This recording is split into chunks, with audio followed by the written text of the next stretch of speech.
La figura 37 resume lo que es el proceso de fagocitosis y lo divide en etapas. La primera etapa del proceso de fagocitosis es la quimiotaxis. Esta consiste en que el macrófago o el fagocito, voy a hablar de ahora en adelante de fagocito sin hacer distinción de neutrófilo y macrófago a menos que sea necesario. En este caso, el fagocito, para poder cumplir su función, debe primero alcanzar el sitio donde está el microorganismo. Esto lo hace gracias a que obedecen los estímulos quimiotácticos que están siendo liberados en el tejido infectado o inflamado. Una vez alcanzado el microorganismo, debe haber una adherencia membrana a membrana para que surjan los eventos de señalización intracelular, la célula se active, hay una reorganización del citoesqueleto y la célula comienza la emisión de pseudópodos que apreciamos en el recuadro 4, que engloban al microorganismo y endocitan en una vacuola en el interior del citoplasma. Esto se llama fagosoma, esta vacuola con el microorganismo en su interior. Es la etapa 5, la formación del fagosoma. Posteriormente, ambos fagocitos, tanto neutrófilo como macrófago, poseen en su citoplasma gránulos llamados lisosomas que contienen enzimas en su interior que acuden o se vacían dentro del fagosoma. Pasa ahora a llamarse el fagolisosoma, de manera que entonces vierten el contenido de esos gránulos en el interior del fagosoma. Y la última etapa sería la destrucción y muerte del microorganismo gracias entonces a estos mecanismos, a estas sustancias microbicidas que el macrófago está vaciando dentro del fagosoma. Las etapas pueden resumirse, las más importantes son la quimiotaxis, la adherencia, la formación del fagosoma, la formación del fagolisosoma y la última, la digestión y muerte del microorganismo. Solo voy a llamarles la atención en dos de las etapas. En primer lugar, la etapa de adherencia, para que vean o recuerden que esa etapa es facilitada por la presencia de ciertas moléculas, como vemos aquí en la lámina de la izquierda, con fragmentos C3b que recuerden funcionan como oxonina. La presencia de oxoninas en el microorganismo facilita el encuentro y la adherencia del fagocito con la superficie del microorganismo que va a fagocitar. Esto estimula el citoesqueleto y comienza la emisión de pseudópodos y se ha señalizado que el cierre de la vacuola se hace por el llamado mecanismo del zipper o de cremallera. Los pseudópodos van haciendo como los dientes, se va cerrando como los dientes de una cremallera mediante la unión de receptores con las correspondientes oxoninas. En este caso hablamos de C3b porque estamos en la parte de respuesta innata. Recuerden que también los anticuerpos de clase IgG, si los hay, también pueden funcionar como oxonina porque el fagocito tiene receptores para el FC. Si no hay oxoninas, ni C3b ni IgG, también puede llevarse a cabo el proceso de fagocitosis, por supuesto, uniéndose los receptores del fagocito que reconocen los patrones moleculares de los que hablamos al principio de la clase. Esa unión también puede mediar el proceso de fagocitosis si no existen oxoninas presentes en el medio. La otra etapa sobre la cual quiero llamarles la atención es sobre la etapa de digestión y muerte del microorganismo.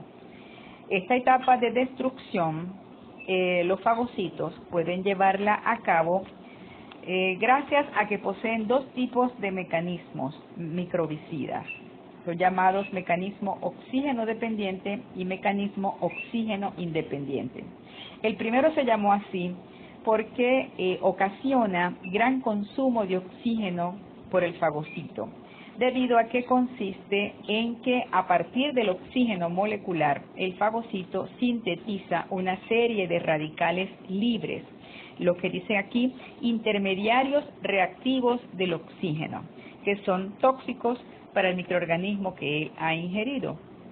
El otro mecanismo, el oxígeno independiente, se llamó así para diferenciarlo del primero, y este mecanismo consiste en el uso de las enzimas lisosomales. Consiste en vaciar dentro del fagosoma las enzimas que el fagocito posee guardadas en sus lisosomas citoplasmáticos. De alguna manera, estas enzimas también colaboran con la destrucción de lo que el fagocito ha ingerido. Vamos a ver un poquito más de detalle de cada una de estos mecanismos. El mecanismo oxígeno dependiente se activa una vez que comienza la ingestión del microorganismo, es decir, la formación del fagosoma, y consiste en que una enzima, como ven en la imagen de la izquierda, en la lámina 39, hay una enzima de membrana llamada oxidasa del fagocito, que utilizando agentes reductores procedentes de vías metabólicas, entre esos agentes reductores está el NADPH, esta enzima transfiere electrones al oxígeno molecular, formando un primer radical que recibe el nombre de anión superóxido. A partir de ese primer radical se producen toda una serie de radicales que vamos a ver en la próxima, las reacciones químicas las vamos a ver en la próxima lámina. Como ven en la lámina 40, a partir de ese oxígeno molecular, la oxidasa del fagocito comienza a sintetizar esos radicales, están representados en rojo. Comienza con el anión superóxido, sigue el peróxido de hidrógeno, radicales hidroxilo, el hipoclorito y el último componente es las llamadas cloraminas. Estos radicales se producen rápidamente y se van gastando a medida que transcurren las reacciones químicas. Fíjense que unos sirven para sintetizar al siguiente, de manera que todos son tóxicos, pero los que tienen mayor importancia son estos agentes halogenados, los que contienen cloro, porque constituyen pues el producto final de estas reacciones y tienen algo más de duración que sus predecesores. Más recientemente se descubrió otra vía de síntesis de otro tipo de estos radicales reactivos. Son los llamados radicales del nitrógeno o intermediarios reactivos del nitrógeno. Se sintetizan en combinación del oxígeno con nitrógeno de aminoácidos como la arginina, nitrógeno procedente de algunos aminoácidos. Por una enzima, la sintetasa del óxido nítrico, se producen el llamado óxido nítrico, el dióxido de nitrógeno y los peroxiditatos. Todos estos radicales en conjunto, ellos van a producir oxidación de los componentes del microorganismo, con lo cual entonces terminan destruyéndolo. Para el segundo mecanismo microbicida, el llamado oxígeno independiente, el fagocito dispone de toda una serie de enzimas. Aquí también hay bastante variedad en cuanto a la lista de enzimas que poseen los libros. Aquí puse ejemplos de algunas. Lo que me interesa es que ustedes entiendan que estas enzimas, de alguna manera, con mecanismos de acción diferentes, de alguna manera ellas buscan la destrucción del microorganismo que se encuentra encerrado en ese fagosoma. Estos mecanismos microbicidas, el dependiente y el independiente del oxígeno, se activan casi simultáneamente. Hay microorganismos que son más susceptibles a uno que al otro, pero los microorganismos que son más susceptibles a la destrucción por los mecanismos microbicidas del fagocito son las bacterias de tipo extracelular. Estas bacterias son erradicadas del organismo principalmente por este mecanismo fagocítico. Sin embargo, no siempre es eficiente. Existen una variedad de microorganismos que son capaces de resistir estos mecanismos microbicidas porque han desarrollado mecanismos de evasión que les permiten entonces evadirlos y quedarse viviendo dentro del fagocito. Estos macrófagos infectados son el origen entonces de lo que se llaman las infecciones latentes. infecciones que pueden reactivarse en ciertas situaciones, como por ejemplo durante una situación en donde el individuo esté inmunosuprimido. Para que este macrófago infectado logre entonces destruir lo que esté en su interior, él necesita la ayuda. Él necesita que se generen entonces los mecanismos adaptativos para que se activen linfocitos TCD4 que produzcan citocinas que activen a ese macrófago. Estos tres que acabamos de ver durante la clase, el sistema complemento, la inflamación y la fagocitosis, son los tres mecanismos que clásicamente se consideran como parte de la respuesta innata. Sin embargo, existen otros dos mecanismos de respuesta que se consideran dentro de esta respuesta innata por el hecho de que no necesitan de un reconocimiento específico de antígenos. Se trata de la llamada citotoxicidad natural mediada por células NK o natural killer y el mecanismo de producción de interferón de tipo 1 durante las infecciones virales.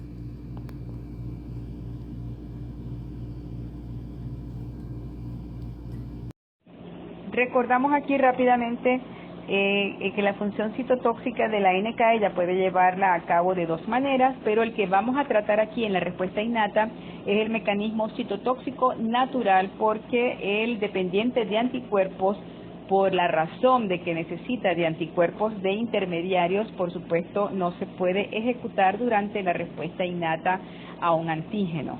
Esta NK puede colaborar durante la respuesta adaptativa mediante este mecanismo de ADCC. Aquí nos quedamos solo con el mecanismo de citotoxicidad natural.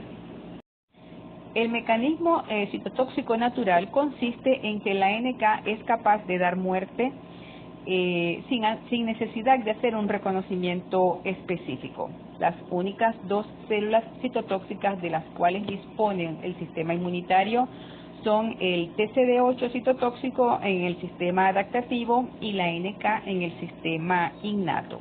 Hacemos la comparación aquí porque ambas células utilizan el mismo armamento para dar muerte a la célula que ellos hayan decidido matar. Sin embargo, el mecanismo de reconocimiento que ellas utilizan es bastante diferente. Recordemos que el linfocito T es un linfocito que hace un reconocimiento específico porque dispone de un receptor que está predestinado para ello, predestinado para reconocer a un antígeno sobre una célula presentadora acompañado de una molécula de histocompatibilidad de clase 1. Cuando el linfocito TCD8 reconoce su antígeno específico de esta manera, él procede a dar muerte a la célula a la cual está unida. Pero la NK no tiene receptor específico de antígeno. La NK se descubrió cuando un grupo de investigadores notaron que esta célula era capaz de dar muerte a una gran variedad de líneas celulares, sin hacer un reconocimiento específico. Cuando se estudiaron estas líneas celulares tumorales, el factor común que se detectó sobre ellas era la carencia de moléculas de histocompatibilidad de clase 1 en sus membranas. Se dijo en ese entonces que la NK daba o era capaz de eliminar a aquellas células que por alguna razón carecían de moléculas de histocompatibilidad en su membrana. En ese momento se descubrieron dos tipos de receptores en la célula NK. Ninguno de estos dos es antígeno específico, pero se describieron un receptor activador que se decía era capaz de unirse a cualquier componente común de las superficies celulares, mientras el otro receptor, que fue llamado inhibitorio, era el receptor que tenía como ligando a la molécula de histocompatibilidad de clase 1. Al no haber molécula de histocompatibilidad, no había ocupación del receptor, no había señal inhibitoria y entonces la NK procedía a dar muerte a la célula que tenía, vamos a decir, unida por su receptor activador. Esta hipótesis fue la que se llamó hipótesis de ausencia o pérdida de lo propio. Y sobre este receptor inhibidor fue que en un principio recayó toda la responsabilidad de la citotoxicidad que era capaz de llevar a cabo la NK, porque se decía que el receptor activador se unía a ligandos comunes, sin importancia, vamos a decir, en una célula. Lo que importaba era la ocupación o no del receptor inhibidor.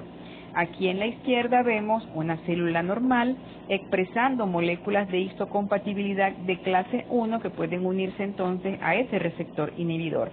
Cuando la NK se une a una de estas células, la señal inhibitoria apaga la cascada de señalización que la NK activa a través del receptor activador, y la NK respeta a esta célula.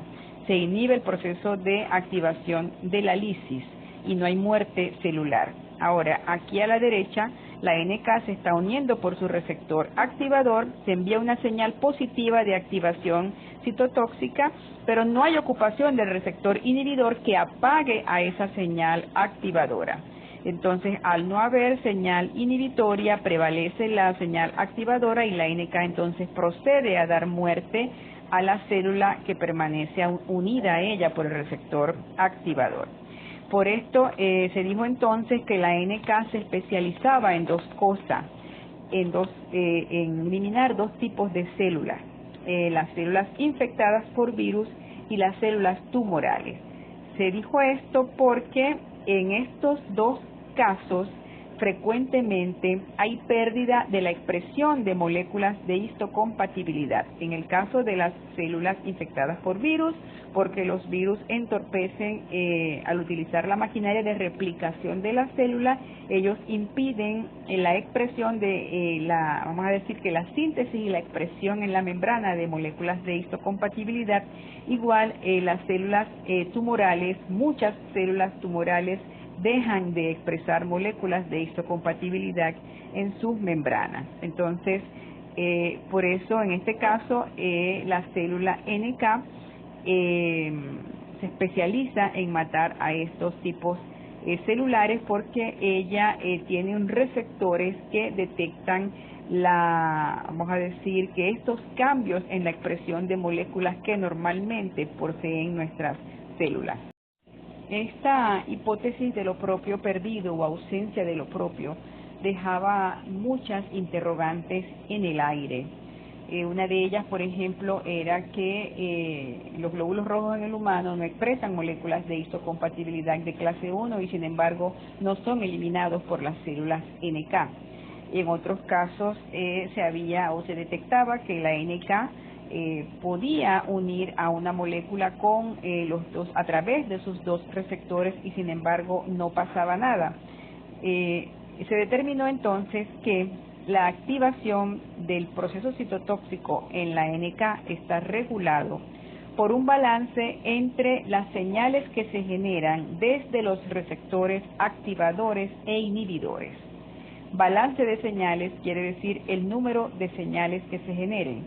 ¿Qué vemos en esta lámina? En la parte de arriba vemos a una célula NK y a una célula blanco, que es la que está en azul.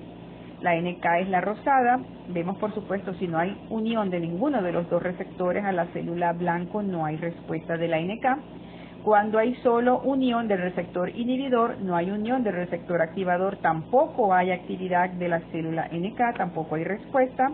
Cuando se une solo el receptor activador y no se une el receptor inhibidor porque no hay molécula de histocompatibilidad de clase 1, la NK procede entonces a atacar la célula blanco dándole muerte. Y en el grafiquito de abajo vemos que la NK se está uniendo a través de sus dos receptores, activador e inhibidor, a la célula blanco. En este último caso, el que la NK decida dar muerte o no a la célula blanco va a depender del número, o sea, del balance de señales positivas y negativas, es decir, activadoras e inhibidoras que la NK perciba. El pronóstico aquí de si va a haber lisis o no va a estar determinado, repito, por el balance de señales que se generen desde los receptores activadores o inhibidores de la célula NK.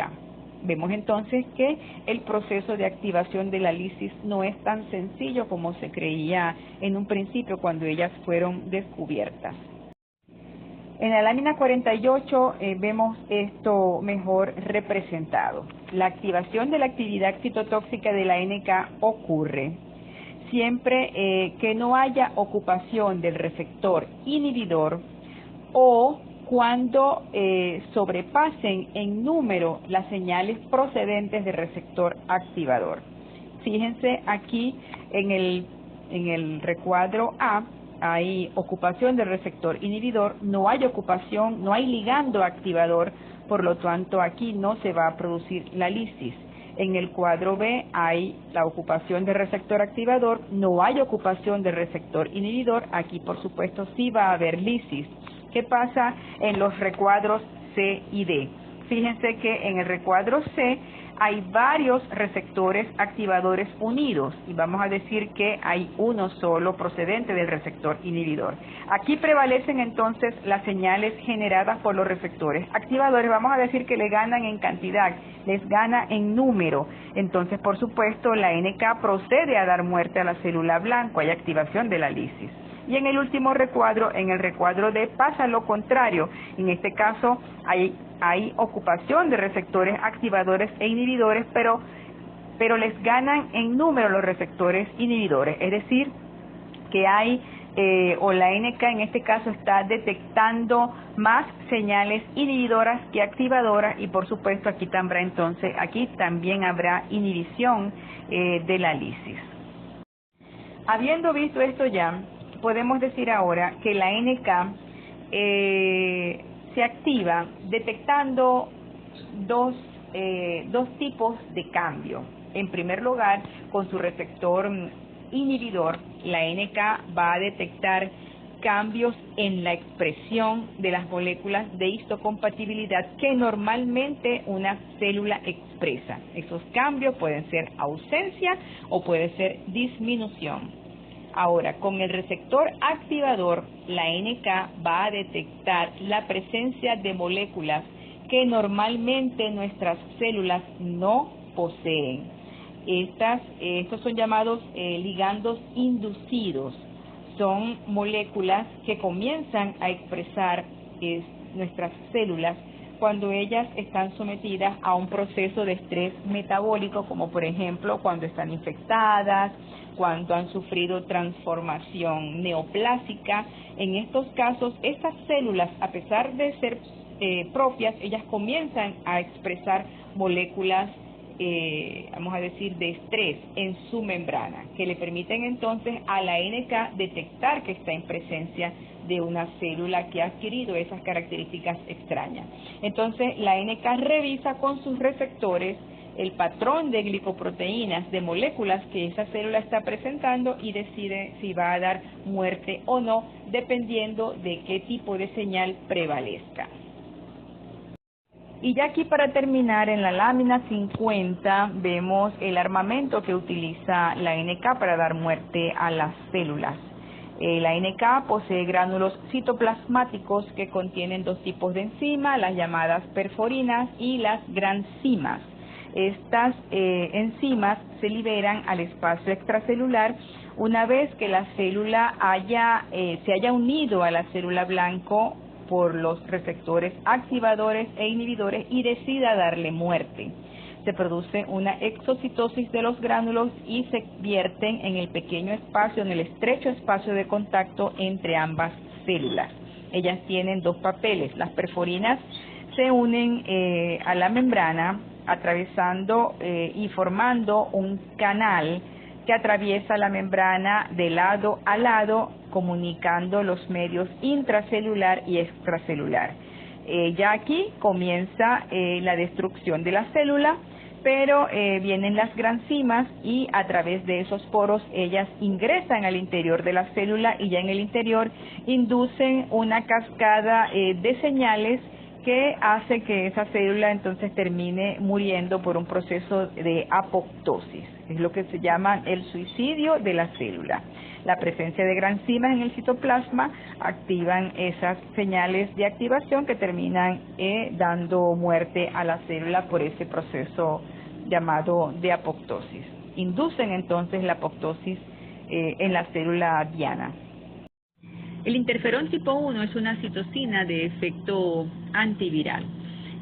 Todas nuestras células son capaces de producir interferón tipo 1 y también de expresar el receptor de membrana para él. El estímulo para que una célula produzca interferón es la presencia de las partículas virales en su citoplasma. Esto hace que la célula comience a secretar este interferón al espacio extracelular y él va a tener varios efectos, principalmente tres. El primero de ellos es que uniéndose al receptor para interferón que poseen las células vecinas a esta célula, es decir, las células que aún no están infectadas, estas células reciben señales del receptor que van al núcleo y se comienzan a transcribir un grupo de genes que codifican proteínas antivirales que van a prevenir la replicación del virus en esa célula que aún no está infectada. Es decir, esas proteínas que se producen van a bloquear la replicación viral y de ahí es que surgió el nombre de interferón para esta citosina, porque cuando se descubrió se decía que él interfería con la replicación viral. Esto es lo que se conoce con el nombre de inducción del estado antiviral en las células que aún no están infectadas. Es lo que les avisa a ellas, es una señal que le envía a las células que sí están infectadas de que se preparen porque allí hay un virus en la proximidad. En esta gráfica se aprecia mejor, vemos a la izquierda arriba un virus ingresando a una célula, es decir, infectándola. Allí el virus se replica y genera nuevas partículas virales. Ahora bien, ¿cómo detecta el sistema inmunitario la presencia del virus en la célula? Esto lo hace principalmente a través de la detección del ácido nucleico viral. Recordemos que existen sensores que detectan estos ácidos nucleicos, particularmente los receptores TOL, el 3, el 7, el 8 y el 9 hacen esto, y no solamente los receptores TOL, que recuerden que están en la membrana de las vesículas, y sino también otros receptores que reconocen patrones moleculares y que están libres en el citoplasma de nuestras células. Estos sensores envían señales al núcleo y comienza entonces a producirse el interferón tipo 1, a producirse y a secretarse al espacio extracelular. Simultáneamente se aumenta la expresión del receptor en la membrana. De manera que cuando este interferón tipo 1 producido por la célula infectada se libera al espacio extracelular, él se une entonces a los receptores presentes sobre la misma célula y sobre células vecinas. Es decir, que actúa de modo autocrino y paracrino. Entonces, al unirse al receptor, estimula la síntesis de proteínas antivirales que degradan el material genético del virus, inhiben la síntesis de proteínas e interfieren con la replicación viral.